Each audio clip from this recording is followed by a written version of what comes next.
All right, let's see. And we're live.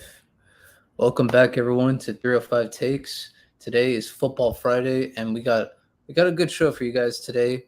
We just want to say happy Veterans Day to all veterans out there. Salute. And before we get started, we do want to give a shout out to our sponsor E2G Sports. As you guys know, E2G Sports is the presenting sponsor of this podcast. They help us put the podcast on YouTube, um, broadcast live also on Twitter, and other various platforms. So please check out their website for the latest sports news on NBA, NFL, MLB. It goes on. You can find much more content out there outside of us if you have more free time to listen to any other podcast that's not 305 Takes. But now we'll get straight into the podcast because it is Football Friday, and we're going to start it off with the Cleveland Browns visiting the Miami Dolphins.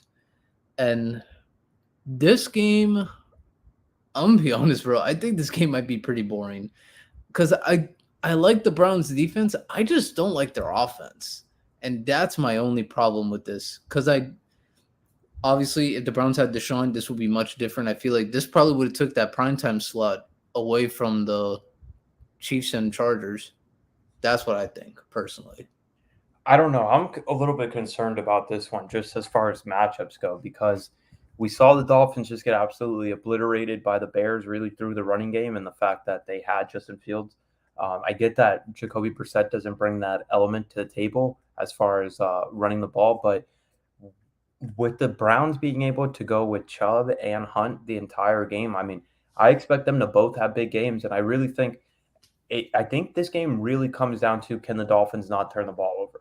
Because I think we're at the point of the season and what we've seen so far that we know that they're going to be able to at least capitalize when they have the ball and either at minimum put up three, but most of the times it's looking like touchdowns. And I think they only had one punt against the Bears, so they're definitely taking advantage when they have the ball. But I could see this game if it's turnovers or anything like that, I could really see the Browns just taking the air out of the ball and just continuing to pound that running game. And I wouldn't blame them if that's the game plan because I don't know what the Dolphins have necessarily shown you that would make you know deviate from that plan. So as a Dolphins fan, I'm obviously looking forward to this game, but it's Okay, giving me a little lost bit. Miles for a bit.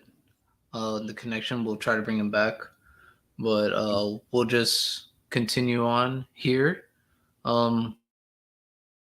Says as long as the Dolphins are just not like messing it up in terms of turning over the ball. If they don't turn over the ball, I like their chances. I feel like this could be very good for them. Very good game, and I do feel like they can get pretty far in this game. I feel like they can at least put up like 28. I feel like they should. I feel like they should. All right. Just a quick message out to Miles, see if everything's all right. But should be good, guys. He'll be back on pretty soon. What I will say about this game, I am curious to see how the Dolphins' offensive line is going to target Miles Garrett because he is one of the better defenders in all of football, and he has proven in time and time again that he's essentially almost unguardable sometimes. So it's quite unreal. And I'm very curious because I do feel like the Dolphins' offensive line has gotten much better. Okay, perfect. Then we got him back. Yeah, just to continue on the point I was trying to make, it's just that I think the Dolphins just have to kind of be precise on offense. I Yeah. don't you can really make any mistakes offensively. And if you look at it, we just saw the Browns, pull off an upset of the Cincinnati Bengals, who do have an offense that, we saw last week. I guess, it's against the Panthers, but they scored 5 touchdowns in the first half. So that would be my only concern. And in that game, they were able to get after Burrow. They were able to get pressure on him. So we still have to kind of wait and see with this Dolphins defensive line, but I don't know if they can really generate that type of pressure. I mean, the Cleveland Browns offensive line is not as bad as like most offensive lines. I will say for one question I did have while you were gone, I wanted to see how the Dolphins are going to approach Myles Garrett, considering where they're going to move him. I am curious to see that because he's very good coming off the edge. I believe he can win inside too if they were to put him at a defensive tackle position. So that way he's not facing a Teron Armstead almost every snap. So that one would be something I would look forward to. But with the way the Dolphins' offense has been going the past couple of games, I do feel like they can at least scheme away for every point of attack that he might try to come.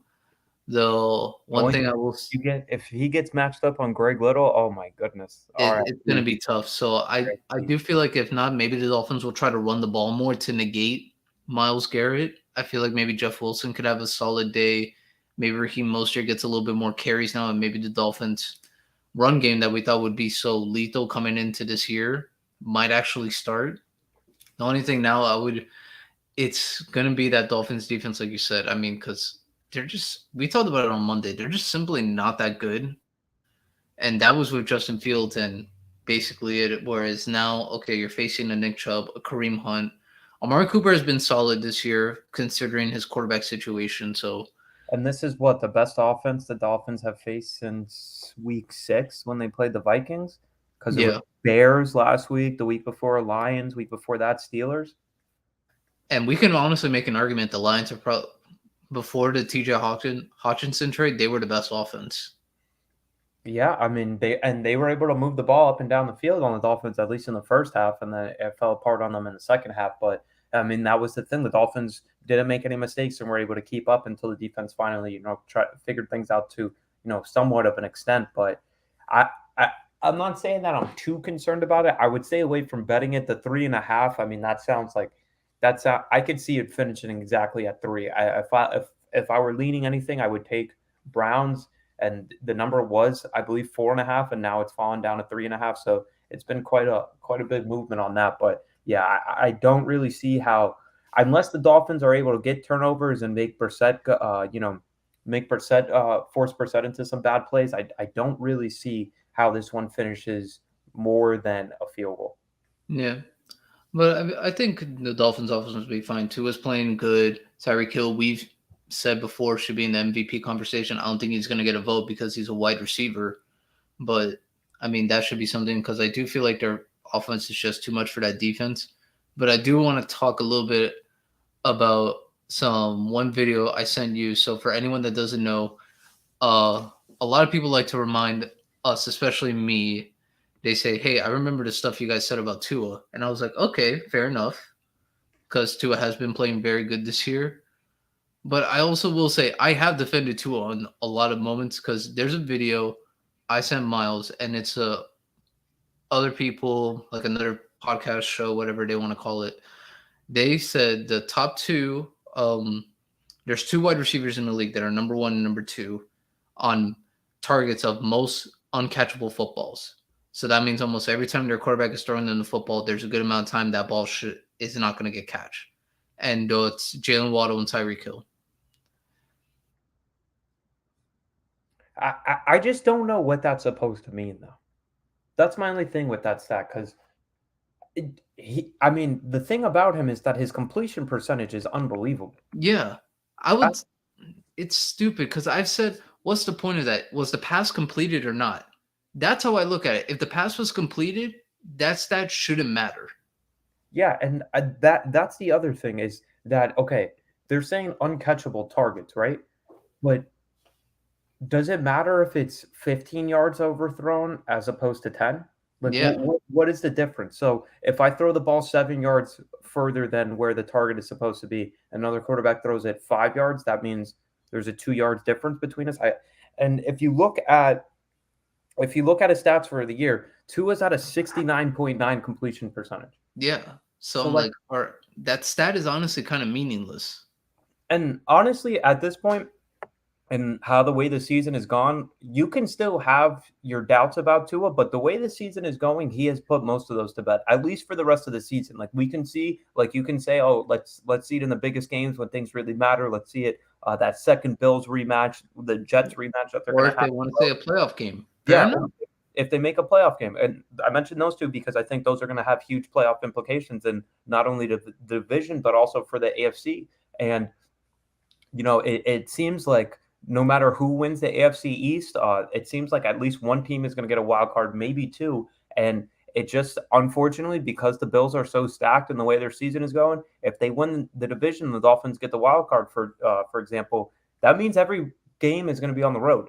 That means you're on the road for the whole entire playoff. So that's when you can start having questions and saying, let's see it then, and let's see if he can really be that guy. But as of right now, there's absolutely nothing you can say about him. Yeah. Like, he, outside of the Cincinnati game where he didn't finish, like, there's throws that you can pick apart, but there's going to be throws that you can pick apart with every quarterback.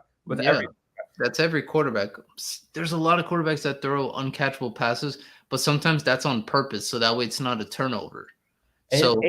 And I just think, like, the biggest improvement, or potential and hope for a Dolphins fan, is that it seems like the offense, the quarterback, and the head coach all seem to be the perfect marriage. Whether that's because they have insane speed with Tyreek and Waddle, whether that's because Tua now actually has an offensive line that can hold up in front of him, and he's more healthy from the college injury, not mentioning the concussions and stuff that happened this year, or if that's McDaniel just being able to scheme stuff, independent of who the matchup is. Regardless of what it is, all three of those things have to come together. I mean, you look at Justin Herbert, and Justin Herbert was able to win the game against the Falcons, and he didn't put up the best stats. But when you look at it as a whole, he's without his number one receiver, Keenan Allen, since basically week one.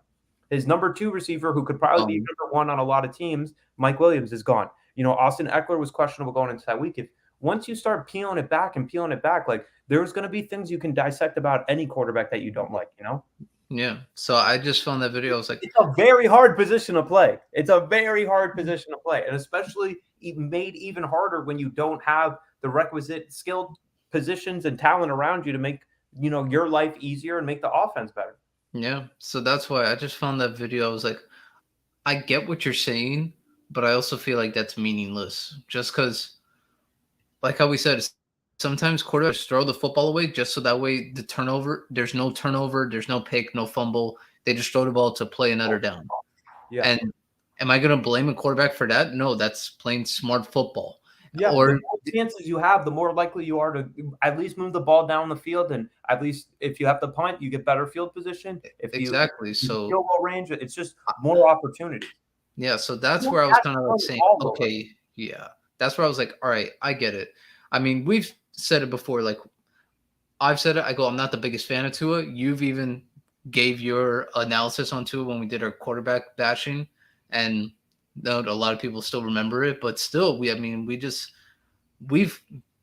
can put us as haters, but we don't nitpick like that. That's just like my defense on that. But it's not even nitpicking. I just honestly don't know what that stat is supposed to mean. Like, I don't know what it means. What that actually means. It seems like, it's like basketball where there's plus minus, and yeah, you can use plus minus as a stat that you lean on, but you could be a center that doesn't really have an impact on the game, but someone gets hot while you're in, and you're either minus like 20, 40. Yeah, you're plus 20 or minus 20 just because somebody got hot while you happen to be on the floor for a couple of minutes. So, it especially with the advanced stats, you have to kind of pick and choose which ones you lean on and which ones you're actually going to, actually invest in. And I just don't think that there's anything that you can really say about this offense other than the running game could be better. But yeah, I think as far as what we've seen so far, I mean, there's nothing I would complain about as a fan or as just looking overall big picture.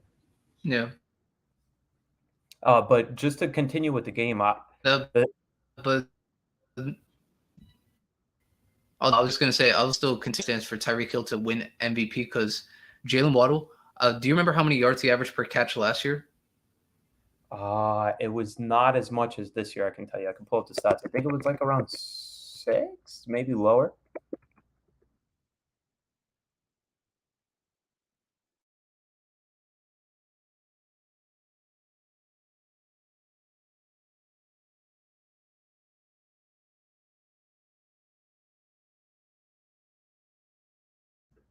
Yo, I think we may have lost Angel for a little bit here. I will continue on. He was asking about Jalen Waddle's yards per catch last year, and if we look at the stats, I'm pulling it up right now for what he had last year. And that's the biggest thing for me is that if Jalen Waddle is going to continue to be this good and this productive with the quarterback, we might have one of the best. he was at 9.8 yards per reception last year. So, and he had only his long on the season was 57. I was going to say he only had 57 targets, but he had 140 targets. I know he set the rookie record for 104 receptions on the season, but that's the biggest thing for me is that if Waddle is going to continue to improve with the quarterback, and if we think that we are just now seeing the best of the quarterback, what does that mean for Jalen Waddle in the future? Is he going to continue to be as good as he is? Do we have another peak maybe of Jalen Waddle? And this is just the first season with Tyreek Hill, so there's I think a lot more creative ways that they can use them, and especially if they can get a third receiver that it doesn't have to be someone that's like them. It could be a more bigger body receiver who's more that possession guy. I think there's a lot of ways that the offense can go. So yeah, I was just continuing on with the Waddle point. So last year he averaged 9.8 yards per reception. Now this year it's close to 18. So that's why Tyreek could make the offense a lot better for the Dolphins. That's just my point on how the impact he's had. That's why I feel like I would put him in MVP race slightly above Tua. And I was just saying, like, to continue on that, if we think we're just seeing the best of the quarterback now, and he already has this relationship as Waddle, if Tua has another step in him, we could see Waddle get even better. And I was saying that I think that there's even more creative ways that they can kind of use him. If they actually get a third receiver that's not River Craycraft or Trent Sherfield, which is no disrespect, I just don't think, if you're going top 3, I don't think that's a guy that you're going to really necessarily want as your top 3. I think they're serviceable, but not a guy that I would rely on. And it doesn't even have to be a guy in the same type of build as them, where it's a speed guy. It could be it could be more like a 50-50 ball winner, a big bodied receiver to kind of take away some of that pressure and win some of those one-on-one balls. Because I honestly expect Gesicki to be out of here at the end of the season. I just don't think it's been a good fit for him in the offense. Which that is something that like I would rather see the offense fit around the personnel than the personnel have to fit to the offense. But I mean, you can't really argue with it when you see the results of the other pass catchers. Yeah, I mean it's difficult, but also like we said, the offense is based on Tyreek and Jalen Waddle, which I can't be mad too much, but we'll see. But let's move on to the best bets of the weekend. And bro, I'm gonna be honest. There's probably like maybe I wanted to bet on the Vikings and Bills game, but I have to see with Allen. And that line's been fascinating all week because I think they opened up as like 7-point favorites before we got any hint of news about Josh Allen potentially missing this week. And now it's just 3.5 that the Bills are favored by. I do find it funny that the backup for Josh Allen is Case Keenum, and he'll have Stephon Diggs again. So we could do the inverse of the Minneapolis Miracle with those two now lining up against the Vikings. This board we were talking right before we went live, it's weird games out there. Like I low-key love the Giants 4.5 against the Texans at home, but it's like, damn, I've been bashing the Giants all year, and now I'm really about to bet them as a favorite. But also all their games outside the Seahawks game has been a 1-score game. Yeah, so and now I have to have them win by margin. So I'm like, I don't know if I like that. You might just take money line on that one. I low-key like the Steelers over the Saints, and this is just a play on I think the Saints are terrible. They have no Mike Thomas, and Dennis Allen I read is 0-5 as a road favorite, and Mike Tomlin is I know he's not undefeated, but he is over 500 at home as a home underdog. And then I mean, after that, it gets suspect. I just read you before me and Angel went on air, I read him a tweet from Adam Schefter. I'm trying to pull it up again. So here it is. The Titans head coach Mike Vrabel ruled out Jeffrey Simmons, Amani Hooker, Bud Dupree, Zach Cunningham, and Josh Thompson for Sunday's game versus the Broncos.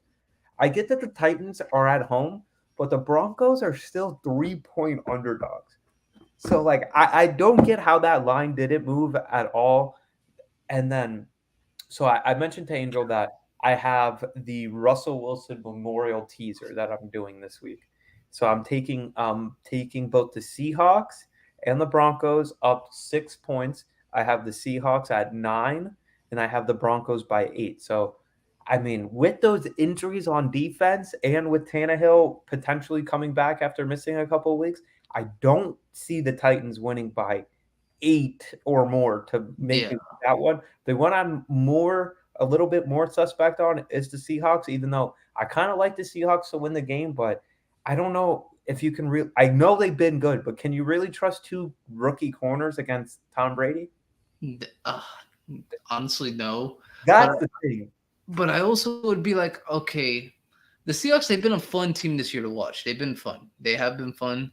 But I will say that actually correlates to my bet. I was gonna say money line for anyone. I feel like this game could be like 24 to 23, 21 to 20. That Seahawks and Buccaneers game. So I would stay away from the margin. I would just try to go money line. And because I either feel like the Seahawks win in a close one Or get blown out. or they get blown out. One of the two. Because, bro, this Seahawks team, they're growing on me. I I like love Kenneth them. Walker. Geno Smith, bro, he's been balling. He's been balling. So that's why I really like this bet of like Seahawks money line. I feel like Seahawks money line because the Buccaneers are a favorite for some reason. I don't know. That comeback win. That's the only reason. If the Rams pick up a first down in that drive, they're not a favorite. Yeah, they don't win the game. They don't. So I'm like, the Rams lost that game as much as the Bucks won that game. That's just my point of view. So I'm like, hey, people, if you could get money line on that game, that would be good. One of the best bets this weekend is to not bet on that Colts Raiders game, people. Do not bet on that. We talked about it before, and we are both staying away from that because I have no idea what's happening. Darren Waller, he's not going to play. Hunter Renfro, he's gone. The Colts, Jeff Saturday is going to make his coaching debut. And they've had anybody on the staff that's ever called offensive plays before. I don't even know who the play caller is. I know they said it. The quarterback's coach, but he's never called plays before. They don't have a single coach on the staff that has ever called. And I don't even know is Ellinger going to start again, or is it back to Matt? I don't think they've announced it, but I think it's at least Ellinger for this week, and I think Saturday might go back to Matt just because. Gosh, bro. Well, I do have a couple I'm looking at. I mean, the fact that the Packers are getting money and that this line fell from 5.5 down to 4 really makes me want to take the Cowboys. I don't get the steam on the Packers. I think they have to win at some point, but still. But I also think history has shown us that Dallas is notorious for losing these games, but they haven't lost them this year. And it's just like, okay, they might be notorious for losing, but I just like that defense. And like, they're good. And you can't tell me that pass rush isn't going to bother Rodgers. Maybe he's able to gut it out, and they are at home. And they desperately need to win. They desperately need to win. So maybe. But also I would tell people like I would bet the Cowboys too because Rodgers' weapons haven't done anything for him. I love the Cowboys -4, and the one I have one that I've already put in. I'm on Eagles first half. This is the Monday night game. Eagles first half -6.5. I think that I see that. I think it could be a little bit similar to the Vikings game where they just jump on them early and then don't really have to do anything on offense in the second half. So I don't want to take the full game spread, but I would like to take them first half. So I have that one put in. Yeah. I mentioned the Russell Wilson memorial teaser that I have going for the Seahawks and the Broncos all bet up. But I mean, the Vikings might just be a play. Yeah, because I have no idea. Like, if I know Allen is not playing, I was like, oh my God, I have to take the Vikings out. But I know as soon as that happens, once that announced, the sports book will automatically change. It's going to be taken off. Remember when we got the news on Monday that he might be out? And I was like, oh, should I go bet the Dolphins division? Yeah. Even with the news that he's questionable, my book still will not put up odds for who will win the AFC East. So they know when there's an opportunity for them to lose money, and they're like, absolutely not. Yeah. So I'm like, oh my gosh, because I want to bet it right now. I'm like, oh my gosh, should I just put like money line Vikings or Vikings +3.5 now for the game? But I'm like, oh man, because if Allen plays, but I also know he has that UCL injury, so that's something. But to go back to a bet, I would personally like. I actually like Chicago minus 2.5 against the Lions. I like the 2.5. I feel like that is a solid bet. Though the Lions are just simply not good on defense, and considering what the Bears have done on offense the past couple of weeks, I like what I see. So I feel like this can be one of those shootout games where it's people in fantasy is like, oh, did you have Jared Goff? Do you have Justin Fields? Do you have Khalil Herbert? Do you have Swift? The list will like go on of the names. So I think that's it. That it's gonna be one of those games. But I would say I would take Chicago minus 2.5. And then, like, what do we do with? I mean, because if Herbert is supposed to be the quarterback we all think he is, I mean, you have to take him plus a touchdown. Which Yeah, is you giving have me, to. it's just that injury report. But listen to this: since 2017, Kyle Shanahan's first season with San Francisco, they are 8-17-1 against the spread as a home favorite. Justin Hmm. Herbert is 7-3 as against the spread as a road underdog. And Oh, he's 3-0 against the spread as a underdog of greater than 6 points. So like all the stars are in line, but it's like, oh my God. but we also know Keenan Allen hasn't played since week one. Mike Williams, I've know his status is up in the air. And if the Falcons weren't a dumb football team, they would have won last week. Yeah, so yeah. That's a And also Herbert's still dealing with the ribs. He's still dealing with Yeah, it. he definitely. It looks to me like he just does not want to get hit at all. Which I mean, I can't blame him. But and then it's not even that. It's Rashawn Slater's out, Yeah. Lindsey's out. So it's Bosa is injured too. Like the list of injuries is going on for the Chargers. Yeah, it's not good. It has not been good. So it's basically I'm betting on Josh Palmer and DeAndre Carter Gerald and Everett. whatever. Yeah, it's like and then you look at the flip side and it's like, all right, they're coming off a bye. They got McCaffrey. They should have Debo back healthy after the bye. Ayuk, Kittle. It's like yo, and I've already seen them beat good teams without most of those weapons. Even though that the Chiefs did go in there and beat them up a little bit. But and that was another game. Remember that game was a weird spread too. I think the Chiefs were only -1 or something like that. Yeah. That game was a super close spread and it wasn't even a game. So Yeah. like that's just my thing. Like I'm just sitting here looking at it and I'm like, so you're telling me that there's this quarterback that I've been hearing about for the last 2 years and how great he is, and he's getting 7 points. Yeah. Well, I will say he has played very well. No, I'm not even saying that. I'm just saying, like, just talking in general. Like, Yeah. if it was like Drew Brees in the same situation, I would be Yeah. like, dude, you're giving me Drew Brees and like he can't lose by more than a touchdown. I mean, I feel like the Chargers could very much lose this game by like a field goal, but I also wouldn't be shocked if the 49ers just like beat the daylights out of them. And then here I found the stat for so this is the stat for the Steelers and the Saints game. So starting quarterback Andy Dalton is 0-4-1 against the spread in his past 5 road starts, with a career record against the spread of 2-6 in Pittsburgh, because we got those years in Yeah, Cincinnati. it's Cincinnati. Saints head coach Dennis Allen is 0-3 in his career as a road favorite. Bro, listen to the stat, bro. This is why the guy never goes under 500. Mike Tomlin is 16-3-3 against the spread as a home underdog.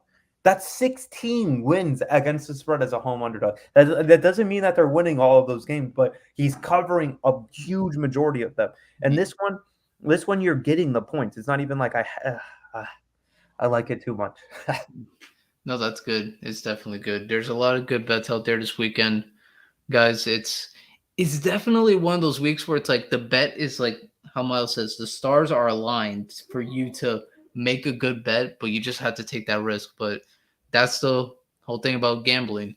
You got to take that risk, or you sit back and just say no. It was too big of a risk. I don't want to lose this, and that. But before we move on to our next topic, we have to give a quick shout out to our presenting sponsor, E2G Sports, who is the main sponsor of this podcast, who's been helping us put this podcast on YouTube, Facebook, Twitter, various platforms. And you could check us out live every Monday at 2:30 p.m., every Friday at 3 p.m. Well, our show is an hour long. We talk about football, fantasy football, various other sports topics such as gambling, as you guys just heard. And we even talk about some of the stories that have been going on in our fantasy leagues. So we're very much excited for this. We want to thank you, E2G Sports. You guys go check out their website. Their website is now fully refurbished. It's a lot easier to navigate now. You can find your podcast, you can find your news for all different sports. We love it, and we can't wait to continue working with E2G Sports. But now, let's get back to the podcast, and we're going to give you guys a little fantasy football update. Note, yesterday was Falcons versus Panthers. Me and Myles are playing each other this week. None of us didn't have anyone in the game. We didn't have anyone in the game, but we do have a pretty good matchup just in terms of our players. The only thing that hurts is that both of our starting quarterbacks are not playing. Yeah, and I still and my quarterback situation is not anything that I feel any type of confidence about. So I I, don't either. I honestly have no expectations going into this week. I mean, The biggest thing for me is whether or not I will have who to start at the flex for me. That's my biggest thing because I've gotten that position absolutely wrong every single week in this league, and I'm going with Devonta Smith, and I got Lockett, Kittle, and I guess Ayuk as possibilities there. But I did scoop up Jimmy Garoppolo. I don't feel too confident in it, but I'm just like, dude, if you look at the weapons, I mean, he's got to put up some type of numbers. yeah. I'm Miles picked up Jimmy Garoppolo. I picked up Daniel Jones. So if you want to talk about who has the most mid quarterback, it's come down to a coin flip. It's a mid off for sure in that league, and I just the only thing that I could possibly maybe upgrade at is defense. I mean, you do have Philly going against Washington. I like that one. I think they're going to be able to get after them a lot, especially when you look at the sacks and potentially takeaways too. So, But after you showed all the stars align against Pittsburgh and New Orleans, I mean, you should be clean. well, the only thing is, I wouldn't be surprised if I mean, hopefully Minka, my boy Minka, could come through and get a couple interceptions for me, or at least a fumble return for a touchdown. That would be pretty clutch. But the only thing I could see is that maybe they end up with negative just based on what the score might be. If Dalton gets down early and they just start chucking it around. That could be. That very much could be. But I feel like this is a good matchup. So for anyone who doesn't know, I feel like there's certain parts for betting wise, or if anyone could say it's like stagnant or it's a push. Our wide receivers is definitely a push. He has Cooper Kupp, Tyreek Hill. I have Justin Jefferson and AJ Brown. I feel like that's a push. I feel like okay, we even out there. Kickers, I have Harrison Buckner this week. He has Tyler Bass. I feel like those definitely stalemate. Punters, he has the Green Bay punter. With Green Bay, the way they're playing this year, I feel like that could happen. Tennessee, it's all make or break for me based on Derrick Henry. If Derrick Henry's running like a monster, that punter is just simply not going to see the field. And so that's a toss up. Defense, Miles said it is a toss up. Running back, I feel like Dalvin Cook and Kenneth Walker can kind of balance each other out. It would, to me, the biggest factor would be Aaron Jones versus James Conner. Yeah. And I honestly, the thing that makes me scared about that Packers bet is how bad that the Cowboys have been at stopping the run. If you look at their numbers, they've obviously been a lot better in defending the pass because they do have that pass rush and because they do have Trayvon Diggs. So he might not be the best cornerback, but he does make enough plays on the ball where you at least have to think twice about throwing over to his side. Uh, and try to avoid getting picked off by him because pretty much anytime you throw the ball to him, I would say it's like 50-50 chance. Yeah, you He could either take it gives back. up, yeah, he either gives up 10 yards of reception or it's going the other way. So yeah, the Cowboys defense, since week 6, their run defense ranks 15th in expected plays average and 24th in success rate. So they've been either middle of the pack or a little bit below as far as run defense. And the Packers come into this game with they rank 10th in rushing success rate over the last 6 weeks since week 6 as well. So I do see maybe Aaron Jones being the key for you in this one. It could be, and then if not, it could be James Conner because I just think the Rams are. Oh my god, bro, they're so bad, so bad. So it could be that, and then I'm hoping make or break on this one. This is what made me pick Daniel Jones just because the Houston Texans are so bad against the run. I'm like, all right, Daniel Jones has been running a lot this year, a lot more times. So I'm like, if he could just get like 100 yards rushing and like a whole over 150 yards passing with like 2 touchdowns total and like no turnovers, I'm like, all right, that should be enough to like help me at least be close to winning, or if not win. I just want 12 points. Like if you give me 12 points, then okay, it's on the rest of my team. It's on the rest of my team. Just don't get me single digits, please. And I get that 12 is a little bit more than double digits, but 12 I feel like is a solid baseline average where you're like, all right, he didn't do much, but he didn't do enough to make me lose. Yeah. But that's why I wanted Justin Fields this week. But since Nick had first priority on waiver wire, he got him. Yeah, Fields would have been a super solid pickup. Because if I would have got Fields and put him in my lineup, I'd be like, okay, I feel real good about this week. I feel like I can get back on that board. Like everybody with Fields going up against the Lions, they're golden. Yeah, everybody's gonna be like, yeah, dude, I got Fields. And this, I mean, Lamar and Joey B on a bye this week, so this would be a big week to have Fields. It definitely hurts us. So, but I feel like that also kind of makes it easier because we both have to deal with the challenge of our starting quarterbacks basically gone. So I'm like, all right. So I mean, at least that part is stagnant. The only thing I want to see now, I just want to see how this week turns out, just because how close the divisions are. And I mean, right now I'm a game behind Alex. Alex is facing Chris, and Alex is facing Ed, and Ed is a game. Or no, Ed is 2 games behind me. So I'm hoping Alex wins that one to at least separate that part a little more. But dang, and I know I gotta beat Myles just to get back on the 6 wins column, because for that 5th and 6th playoff spot, it's getting close. Because I know Nick, he's right there tied with me at 5 and 4. The only reason I'm above is because of points, and then JP is 4 and 5, so he's right there. Yeah, right there. And if you look at it, I think we all continue to play each other too. So it's either time to get some separation, or it's time where you're heading into next week where you're like, I absolutely have to win because I'm not trying to fall even further down the rankings. But yeah, I mean, if you win this week, you'll be up to 6 wins. If Alex wins this week, he'll be again tied with me with 7 wins. So to have 7-6-6 potentially in the East, and then if you look at the West, who does Pete play? Pete has he plays Dom. Damn. So if Dom wins, he catches up with Pete. That's a tie at the West, so you could potentially have 2 teams with 7 wins in the West.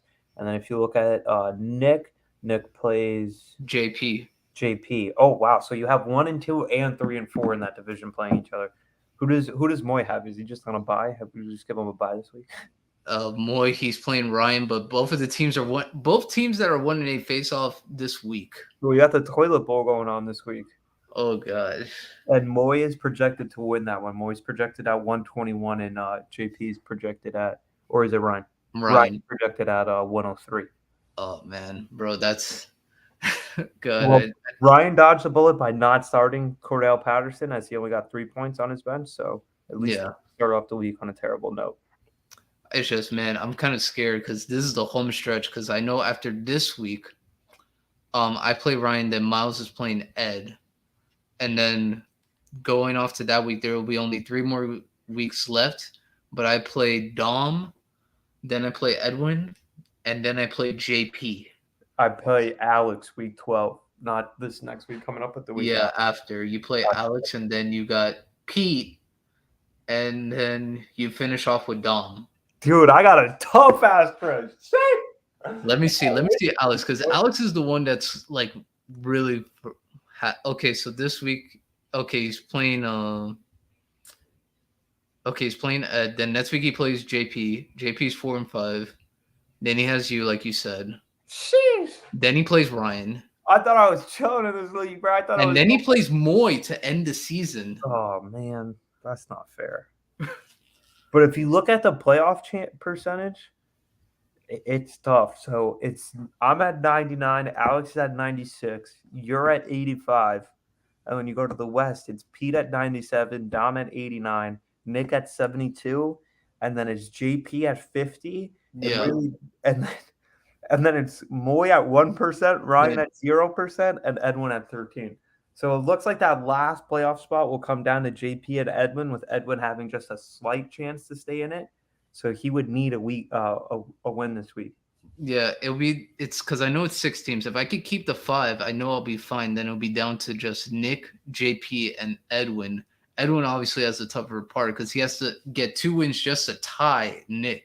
And I just want to say ESPN's final standing projection can, you know what? Because they had me projected to finish 8th in the league. 8th in the league when the draft. Yeah, after the draft. Come on, man. Put some respect on me. Now Now you're first. yeah. And same thing with Alex. They had him projected at 7th, and now he's projected at 2nd. I just want to know one thing. How was I 2 basically for like the past 3 weeks, and then I go drop to 4? That's tough. Yeah. And Moy was projected first. He was projected first, but he's still not even projected to finish in last. Well, he was projected first to finish the season at 1. Yeah. But it's like we said, he's had a good team. It's just the luck this man has had. It's like you can't say everything that had to go wrong went wrong. That would be that's pretty much exactly what happened there. Exactly what happened there.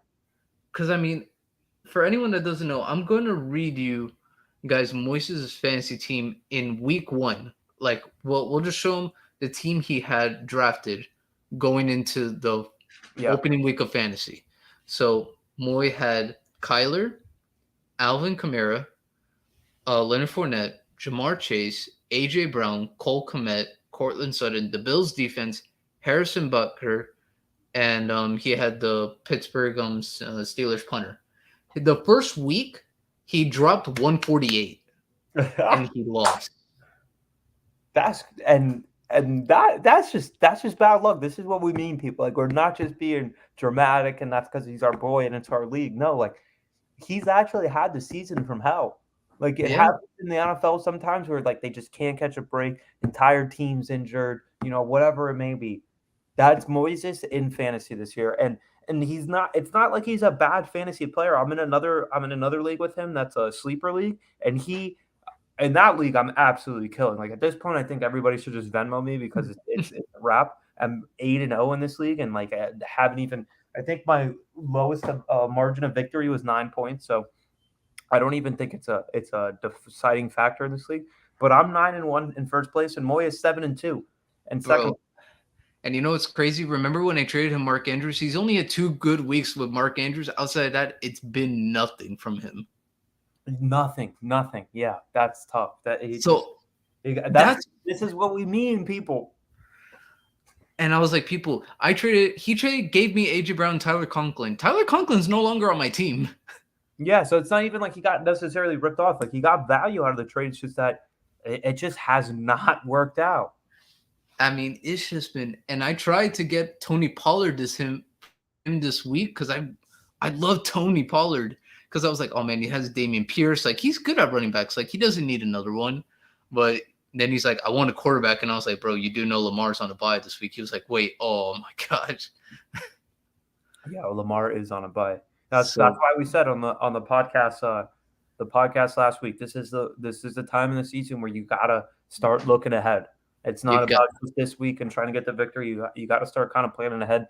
And we both kind of did poorly. Not even kind of. We both did poorly planning ahead with our quarterback being on bye. But we're gonna have to deal with the consequences of that. At least we could say for this week, if win or lose, we can't say, oh, the starting quarterback was the difference maker. No, both starting quarterbacks were out. Our bunts. Yeah. So it's not like one of us, had Fields and the other one didn't. Like, then that would obviously be an upgrade. But It's just you got to really start be mindful for that, and it's just tough. It is tough. And especially how everyone makes moves. Like that's what's like, man, I feel like the worst thing I did was present the trophy. I was like, oh man, presenting the trophy gave everyone more incentive to actually play. So now everyone is just going for it. I think presenting the trophy and when you said if you finish in last place, there might be something. Oh no, I just said to whoever. It didn't you don't have to finish in last. It would just be to whoever.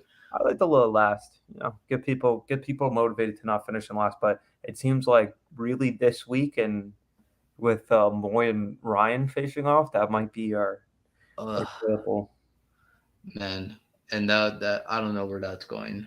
Yeah, so it'll be a fascinating week of absolute chaos, really, in fantasy. And I don't know what to make of these NFL games. I don't really have a strong field on how it's going to play out. I do I do think that there is a possibility. I do think that there is a possibility that we do have some high scorers this week. I think there's a possibility that, especially with the Dolphins and the Dolphins game, I think you go a couple of different ways where either Tariq has a big game or Chubb has a big game. And then if you just look throughout the week, I think the Chiefs guys, especially Juju, going up against this not so great Jacksonville defense, I Yeah. think he starts to get more familiar and more chemistry built in with Mahomes, that they can definitely start putting up some big numbers again. Yeah. And that would be definitely something we're gonna be looking at because when me and Miles are competing against each other, this is to win. Not only it's about like almost $900 depending on the amount to ship the trophy from where it's coming from to whoever, and it's then it'll be that. But we do want to give you guys an update on our E2G fantasy league. So right now, as everyone knows, me and Miles currently are co-coaching a team, co-owning. We're 5-4, and we're facing Space Monsters this week. So Zach Allen, he's 7-2. So clearly, you're on mute. We're gonna Back over 500. That's all I had to say. back over 500, and right now, let me see. I'm gonna check the playoff prediction. I don't think we're even close Well, on you that. got smacked up already in the week with all these Carolina and Atlanta people. You got 17 points from Atlanta's quarterback room, 4 points from Patterson, 3.25 from Grady Jarrett, 9 points for Shaq Thompson, who almost had a pick. So thank God. Yeah, Uh, this but even with his basically 34 points to start the week, we're not that far behind 48-52 as far as win probability. yeah, we have 15% chance we make the playoffs. This playoffs is only 4 teams. I don't know if we're even at 15 if it's only 4 teams. Because you look at, I mean, I guess this Tom Nash making Condors is Yeah, 5-4 with us, and they're at 19. We're at 15. I guess because they're in the East. oh yeah, and then we also have FF High Speeds. They're also 5-4. I Uh, mean, this is such a tough league. Like this it's league is. tough. I mean, I will have to say this. This is definitely earning some stripes, but I do want to revert back to just an open topic on this one because since we co-own the league, and I saw a video. I don't know if you've seen it on TikTok. It's called the 50K League. I haven't heard. So it's a bunch of these like I'm guessing social media personalities. I know one of the people in the league is Jake Paul, Oh, and what? they're playing fantasy, and the winnings is 50,000. I saw this video because one girl on the league showed up on my For You page, and she was saying this like on the mic on like a podcast for a clip. She says co-owning a fantasy football team, biggest mistake. Do not do it. All of this and all that. And someone showed a phone call that she was doing to like her co-owner. Bro, she was ripping him to shreds, like saying, "This is what you said last week, you bleeping idiot!" Like all of this, all that. I And I feel like go, if it's a regular team, like a standard quarterback, running back, yeah. receiver, what are you doing? Like that's why you play fantasy for. If you can't control that by yourself, then what are you doing? Well, I just figured maybe they had the two go in together so they can probably meet the entry fee. That's what I'm thinking in my Oh, head. okay. Then join a league that's not an entry fee, or join a lower one. Like just because it's celebrities, like Yeah. you're not gonna have fun regardless. Like Yeah. that's the point. You should But I learn also to pick yourself up over your dumb lineup decision. and I'll go, first of all, if you're gonna co-own a team, you guys have to be on the same page. Like Yeah, 100%.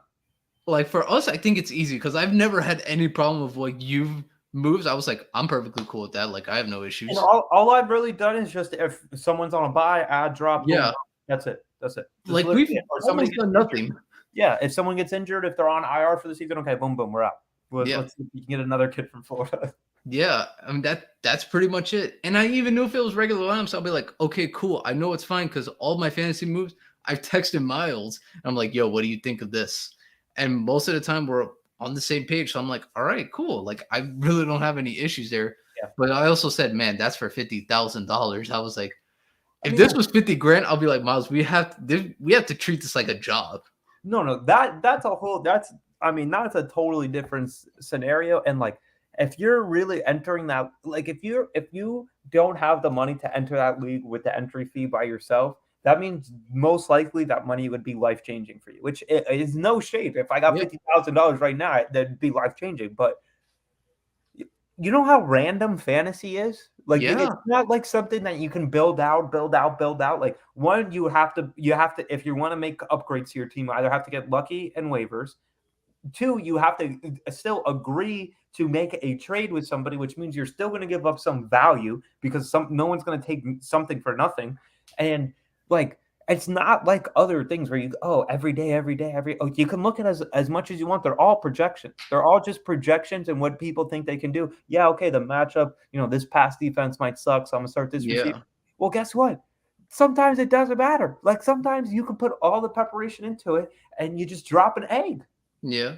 And that's when I just said, I was like, man, if we co-own the team in a 50,000 league, I'll be like, man, like I'm gonna spend like at least 2 hours a day minimum seeing, okay, like waiver pickups. Here's like list 1 through 10. I'll be like, Miles, we gotta pick one. Like we gotta do something because like for 50 grand, I'll be like, man, that would be fun league to enter. But I'll also be like, if there's a trade, I'll be like, bro, if you make a trade without even consulting me, I'll be like, it's over. Yeah, 100%. And it's like that's how you like I guess you would have to be friends regardless, but like that's how you lose a friendship for permanently. Like there's no Seconds. talking about it anymore. Like I don't even know that guy type of situation. That person, no idea they exist. It's like, what are you talking about? Look at this. Never seen that dude in my life. Yeah, never heard of him, never spoke to him. And then all the flashbacks just come in, and it's like you just go, it's like into depression. It's like, oh man, just thinking about what could have been. But credit to all those people for doing a league like that, because bro, I would be like every trade, I'll be like thinking, oh my gosh, is this the right move? Is what's gonna win me my league? Will this do this? So credit to them. Imagine 50 grand and someone breathing down your neck, second guessing it every chance. Like Yeah, that would be crazy. man, that would be the dream, but I would also be scared because I'm like, man, 50 grand. That's the winnings. That's like when Drake posts those slips of him putting $1 million on a parlay, and I'm like, dude, should I put 50 on a parlay? It's like it's just different. It's different leagues for different folks. Yeah, different leagues for different folks, man. I can't be too mad about that, but I will say, guys, I am excited for this week because we do have games on basically the whole day. We got Buccaneers versus Seahawks at 9:30. Then we got the 1 o'clock slate, 4 o'clock, and then we have the 8 o'clock slate for the 49ers Chargers game. And then we got Monday night. Monday night might be not as great, but we are excited. We got all that, and we even got some basketball this weekend that I'm pretty excited for. A couple of games, and man, this was awesome. We'll be back on Monday. Talk about fantasy football. We'll talk about our matchup. We'll give you guys an update. Who knows? It might come down to the Monday night game for all we know. It could because I mean, if you have Jalen Hurts, if you got Devontae, which I do, I have AJ. Oh, dude, I don't know if I can talk to you this week. I'll talk to you after the 4 o'clock games when we can finally have like at least. All right, I need 50 points from Devontae to win. I think we'll just know, like, at halftime of that Monday night game, it's like, okay, we kind of know what's going to happen. Yeah. From there on, we can start planning it out. But definitely, Look forward to it for Monday. As always, thank you guys for listening. Until next time, peace.